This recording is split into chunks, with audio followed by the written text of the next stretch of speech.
dunjaja nuk është vend i rahatis absolute. Nuk është vend i knatësive të pafundme. Së është, sa knaqësh, vjen një rrezik. Sa knaqësh, të kanos një keqe. Vjen një sherrë. Ma një sura fene kallëzon që sherrët vinë edhe nga vetja jote. Nuk je i sigurt as nga vetvetja. Lemë nga dikush i afërt të joti. Prandaj, dunjaja është me sherrë, dunjaja është me të këqija, dunjaja është laraman, ka edhe ka.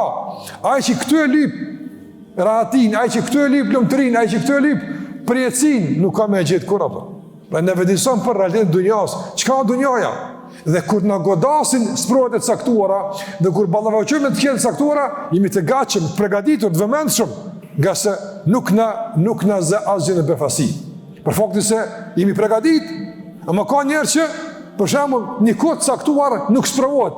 Spaku sipas ti nuk sprovohet, se nuk ka njerëz që nuk sprovohet. Po njëri më nuk sprovohet. Pse nuk sprovohet? Po për shembull shëndeti shkon mirë, po shkon puna mirë, mund të shkon ndoshta 1 vjet nuk sprovohet. Apo 2 vjet. Dhe mungesa e sprovës goditse, çka ndodh? Fillon me krutja e përshtypjes se dunia po më ka më shku mirë.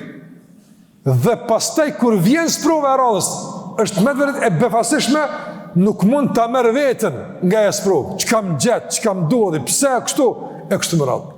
Besimtar nuk lën asnjëherë që të goditet apo të kapet në befasi.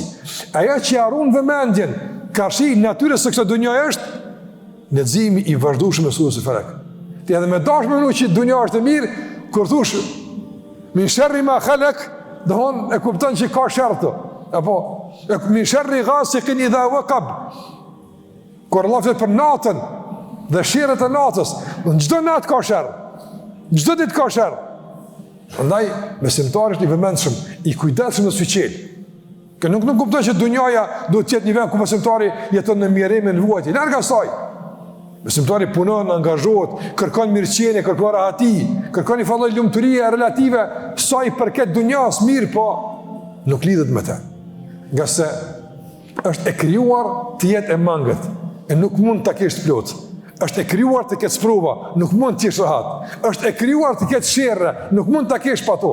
S'munësh, se ka pas pejgamberi asaj, a pas çka ka godit. Jo te unë atë.